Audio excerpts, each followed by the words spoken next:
Што не так з раптоўнай праверкай беларускіх генералаў, якой справядлівасці патрабуе Лукашенко, а таксама што адбылося ў жыцці Романа Пратасевіча. Вітаем, сябры! Гэта наша Ніва, і зараз мы ўсё вам раскажам. І смех, і грэх, і Лукашенко. На выхадных у Мінск прыязджаў былы прэзідэнт Малдовы Ігар Дадон, вядомы сваімі сувязямі з Крамлём, і сустракалі госця наступным чынам. Живой! Живой! Привет! Тут Лукашенко спачатку панаракаў, што цяпер у Малдову яго больш не клічуць. К сожалению, так сложилось, что мне очень сложно побывать в Молдове в силу той политики, которую там вы проводите сейчас. Не мы, они. Понятно. А затым ён загаварыў пра кашмар і катастрофу. Самое больше, что меня в ужас даже привело, это разговоры в Молдове по поводу якобы потери независимости Молдовы и включения в состав соседнего государства. Катастрофа. Но я этому не верю, потому что жители Молдовы, особенно Кишинева, люди не глупые. И нет того народа, который бы самостоятельно лишил себя независимости. Цікава, што сённяшняя татальная залежнасць Беларусі ад Расіі Лукашэнку зусім не палохае, а вось за малдаван, як бачым, ён перажывае ўсёй душой і адгаворвае іх ад Еўропы, зацягнуўшы старую песню. Мой вам совет. Не рвитесь вы ни в какие союзы. Никто вас нигде не ждет. Сёння жа Лукашенко прымаў чарговага расійскага губернатара, на гэты раз кіраўніка Санкт-Петербурга Александра Бяглова. І чамусьці Лукашенко пачаў апраўдвацца перад госцем за рэгуліроўку цэн у Беларусі, а таксама скардзіцца прыезджаму чыноўніку на сваіх бізнесменаў і патрабаваць справядлівасці. Главному нашему ценовику говорю, не надо ничего регулировать. Мы не умеем это делать, и это невозможно сейчас в этом хаосе. Надо цену справедливости установить, чтобы было выгодно, допустим, если продовольствие крестьянину, переработчику и в торговых сетях. Но не так, чтобы на Лазурном берегу живот греть и получать 70 тысяч долларов в месяц, в то время как 500, 600, 700 контролер-кассир торговли получает. Вот он великий хозяин учредитель. Это справедливо? Это несправедливо. Поэтому мы хотели и хотим сейчас устанавливать вот такую цену справедливости. Затым жа на ўсякі выпадак Лукашенко просто ў прысутнасці госця лішні раз папалохаў сваіх міністраў і чыноўнікаў. Но чувствую, что с изменением правительства после выборов появились новые люди, но он то не новый. Там начались шалости. Я это вижу, мне люди пишут каждый день. А пресс-служба анализирует это и все мне на стол. Так что готовьтесь, будете докладывать мне по цене справедливости, но вы не верьте, что мы там пытаемся установить где-то цену. Это, я еще раз повторяю, невозможно. Далей Лукашенку з тэмай справядлівасці зусім ужо панесла. Сейчас, Александр Дмитриевич, главный вопрос у нас и в России – справедливость. Люди хотят справедливости. Они далеки от нашей этой экономики, это им и не надо. Но они хотят справедливости. Чтобы, придя в магазин, он не чувствовал себя как в музее. Посмотрел на экспонаты и ушел, потому что в кармане нет денег. Поэтому вот так вот потихоньку мы выполняем свои функции, свою роль. И я абсолютно почему-то убежден, что и Россия к этому придет. Лукашенко ўзяўся за генералаў. Гучыць сур'ёзна, але на справе выйшла камічна. Сітуацыя наступная. Прапаганда пахвалілася, што Лукашенко праверыў фізпадрыхтоўку генералаў, і ўсе яны паказалі толькі выдатныя вынікі. Маўляў, па асабістым загадзе кіраўніка Беларусі ўсіх афіцэраў, якія знаходзяцца на вышэйшых ваенных пасадах, адправілі здаваць нормы фізпадрыхтоўкі. Ваеннаслужачыя нібыта выконвалі практыкаванні на вынослівасць, у прыватнасці бег на 500 метраў альбо плаванне на 100, і на сілу, пацягванне на перакладзенне альбо комплекснае сілавое практыкаванне. Па выніках такой праверкі ўсе генералы і палкоўнікі паказалі толькі выдатныя і добрыя вынікі. Ніводнай незадавальняючай ці задавальняючай ацэнкі не было. Вось цытата дзяржсакратара Рады бяспекі Александра Вальфовіча. Радасна, што ўсе міністры, кіраўнікі ўсіх ведамстваў атрымалі толькі выдатныя ацэнкі. Канец цытаты. Вось толькі ніводнага кадра, як лукашэнкаўскія генералы здавалі тыя нормы, людзям так і не паказалі. Так што, калі вам цікава, як падцягваецца, напрыклад, генерал Муравейка альбо бегае міністр абароны Хрэнін, то прабачце, як звычайна лукашэнкаўцы чакаюць, што іх прыгожым аповедам народ будзе верыць на слова. У Беларусі зацвердзілі максімальна сакрэтныя будаўнічыя нормы. Прычым улады схавалі не толькі змест дакумента, але нават і яго назву. Загадкавая пастанова набыла моц 12 ліпеня, але што ў ёй такога ніхто не ведае. Нават абзац, у якім звычайна указваецца поўная назва дакумента, заменены фармулёўкай для службовага карыстання. Спецыялісты з будаўнічай сферы гавораць, што не могуць прыгадаць, калі б у аглядным мінулым зацвярджаліся будаўнічыя нормы з такой сакрэтнасцю. Неабходнасць у новых нормах магла быць выклікана нейкімі зменамі ў самой краіне. Таму некаторыя ўжо пачалі выказваць версіі, што дакумент можа мець дачыненне да будучай будоўлі магільніка ядзерных адкідаў у Беларусі, і яго цалкам засакрэцілі, каб лішні раз не хваляваць насельніцтва. Ціхая трагедыя. Ад пачатку гэтага года, выпаўшы з вокнаў сваіх кватэр, загінулі 6 дзяцей. Беларуская пракуратура адзначае, што сітуацыя сур'ёзная, бо для разумення, летась за той жа час і такім жа чынам загінула ўсяго толькі адно дзіця. Таму беларусам нагадваюць, ні ў якім разе не спадзявацца на маскітную сетку, выкарыстоўваць блакіратары для вокнаў і не пакідаць дзяцей без нагляду дарослых.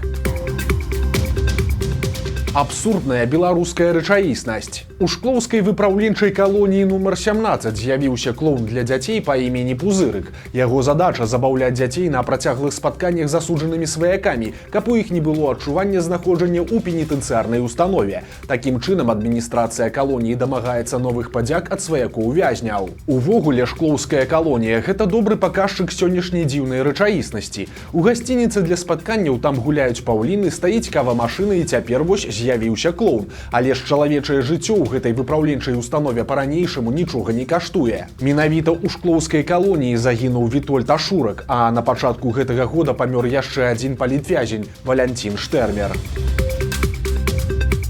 Сур'ёзныя перамены адбыліся ў жыцці Рамана Пратасевіча. Па-першае, ён усё ж развёўся, прычым яшчэ год таму, і адметна, што са сваёй былой жонкай ён браў шлюб двойчы і, адпаведна, двойчы разводзіўся. Цяпер жа самы вядомы звазчык Беларусі ўжо больш не звазчык. Ён атрымаў корачку бармена і праходзіць стажыроўку ў мінскім бары «Бутлегер». Нагадаем, што лукашэнкаўцы, падобна, канчаткова паставілі крыж на Рамане, як на карысным для сябе персанажы. Прынамсі, яго тэлеграм-канал даўно вядуць іншыя людзі. Да азаронкаў яго таксама не асабліва клічуць, а сам Пратасевіч каментуе публічна ўжо не палітыку, а сваё прыватнае жыццё.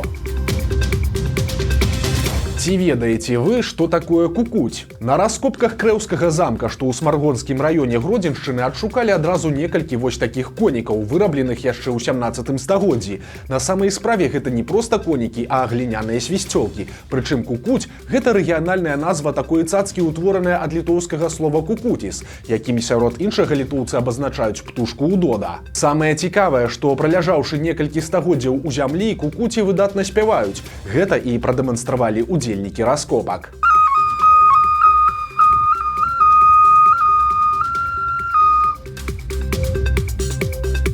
У махляроў з'явілася новая прыдумка. Цяпер яны выкарыстоўваюць беларусаў для вываду злачынных грошай. На картку ахвяры нечакана прыходзяць грошы ад нейкага незнаёмца. Затым жа ёй пішуць ці тэлефануюць і кажуць: маўляў, здарылася памылка, вярніце, калі ласка, грошы назад. Але ж рабіць гэтага не трэба, бо такім чынам можна, таго не ведаючы, стаць саўдзельнікам дропераў. Дроперы – гэта махляры, якія займаюцца вывадам злачынна атрыманых сродкаў. Так што калі вы ці вашыя сваякі трапіце ў падобную сітуацыю, то трэба адразу званіць у падтрымку свайго банка, а таксама паведаміць пра гэта ў міліцыю. Але ж, на жаль, старыя махлярскія схемы працягваюць выдатна працаваць. Цяпер віцебская пенсіянерка, якую псеўдасілавікі запалохалі ператрусам, задэкларавала 70 000 беларускіх рублёў і засталася ні з чым. А 73-гадовы мінчук, які працуе дырэктарам прыватнай фірмы, аддаў махлярам шалёную суму – ажно 400 000 даляраў. Прычым кур'ерам аказалася падманутая пенсіянерка. Яна забрала пакунак з грашыма і павезла яго ў Маскву. Па дарозе жанчына зразумела, што робіць нешта не тое, і разам з усёй сумай вярнулася назад у Беларусь, дзе яе ўжо чакалі сілавікі. Па выніку усе 400 000 даляраў вярнуліся да ўладальніка, а вось пажылая гора-кур'ерка, падобна, стане фігуранткай крымінальнай справы. Каханне плюс алкаголь зноў раўняецца трагедыяй. Пад Мінскам папойка скончылася страшна. 54-гадовы вясковец дазволіў сабутэльніку застацца на ноч у сваім доме, але ў нейкі момант мужчына ўбачыў сваю каханую ў абдымках таго сябра. Разлаваўшыся, вясковец абліў абаіх бензінам і падпаліў. Сужытелька атрымала цяжкія апёкі, а вось яе кавалеру пашанцавала, бо ён пацярпеў не вельмі сур'ёзна. Па выніку жанчыне нават не выклікалі медыкаў, а двое мужчын змірыліся і дамовіліся казаць, што пацярпелая атрымала апёкі пры спаліванні смецця. У выніку суседкі, якія выпадкова ўбачылі стан жанчыны, настаялі, каб пазваніць у хуткую, але ўсё было настолькі кепска, што няшчасная сканала ў бальніцы праз 2 тыдні. Цяпер яе каханку ўзялі пад варту і будуць судзіць за забойства з асаблівай жорсткасцю. Пакаранне за такое ад 8 да 25 гадоў, пажыццёвая ці нават найвышэйшая мера. Геніяльны план, які скончыўся кепска. 19-гадовы хлопец з Мінска песціў сваю каханую на грошы, якія скраў у яе бацькоў. Аказалася, што аднойчы, пакуль дзяўчына спала, юнак выцягнуў з шафы ў яе доме $6000. Грошы кавалер спусціў на дарагія падарункі, кветкі і шыкоўныя рэстараны для каханкі. Прыкладна праз месяц бацькі дзяўчыны заўважылі прапажу і ўсё скончылася міліцыяй. Цяпер кавалеру пагражае ад 2 да 7 гадоў калоніі за крадзеж. Конь на прыпынку насмяшыў беларусаў. У сацыяльных сетках стала папулярным відэа, як конь, які верагодна збег ад гаспадара і шукаючы прытулку ад спякоты, схаваўся пад навесам прыпынку. Яго спакойны выгляд выклікаў усмешкі. Здавалася, што жывёліна сапраўды чакае найбліжэйшы аўтобус. У нас вот в Дрыбинском районе даже кони ездят на автобусе. Ой, ждет, наверное, автобус на Могилев. Куда тебе, братан? Може в город за покупками якими собрався. Купить яких круп, макарон. А ў Дзяржынску проста ў двары сярод жылых дамоў заўважылі вярблюда. Жывёла спакойна пасвілася на траўцы паміж шматпавярховікамі. Праўда, што гэта было і каму належыць экзатычная істота, пакуль незразумела. У Клецкім раёне разваліўся старадаўні вятрак, які знаходзіўся пад аховай дзяржавы. Мясцовыя праўладныя каналы вінавацяць дрэннае надвор'е, а актывісты мясцовыя ўлады, якія нічога не рабілі, каб захаваць помнік амаль 4 дзесяцігоддзі. Паводле інфармацыі праўладных каналаў, вятрак не вытрымаў непагадзі 7 ліпеня. Аднак зводка надвор'я гаворыць, што ў той папярэднія дні хуткасць ветру ў раёне не перавышала 7 метраў на секунду. Гэтага дастаткова, каб падняць пыл і расхістаць тонкія галіны дрэваў, але ніяк не для таго, каб разбурыць вятрак. Для разумення, перад тым, як рухнуць, млын, прызнаны гісторыка-культурнай каштоўнасцю, выглядаў вось так і проста гніў без будь-якой увагі. Як беларусы бяруць шлюбы і якімі імёнамі называюць сваіх дзяцей? Мінскія чыноўнікі падзяліліся цікавымі фактамі. За апошнія паўгода ў сталіцы з'явілася 4466 новых сем'яў. Сярэдні ўзрост жаніха 33 гады, а нявесты 31. Аднак ёсць і незвычайныя выключэнні. У адным з мінскіх ЗАГСаў афіцыйна аформілі адносіны 84-гадовы мужчына і 87-гадовая жанчына. Ёсць таксама і зваротны прыклад, калі ў шлюб уступілі 15-гадовая дзяўчына і 16-гадовы малады чалавек. Расказалі і пра самыя папулярныя імёны. Аказалася, што бацькі дзяўчынак часцей за ўсё выбіраюць імёны Марыя, Ева, Сафія, Ганна, Ксенія, Паліна і Васіліса. Хлопчыка ўжо называлі Міхаіламі, Тімафеямі, Раманамі, Мацвеямі, Максімамі, Маркамі і Аляксандрамі. Бываюць у бацькоў і незвычайныя ідэі. Напрыклад, сёлета зарэгістравалі маленькіх беларусаў з імёнамі Мікалай Атыла, Іван Чаемірія і Марк Антуан. Вось такія навіны панядзелка. Падпісывайцеся на канал, стаўце лайкі альбо дызлайкі і выказвайце заўвагі ў каментарах. І, канешне, чытайце нашу Ніву, глядзіце нашу Ніву і любіце Беларусь. Сустрэнемся заўтра.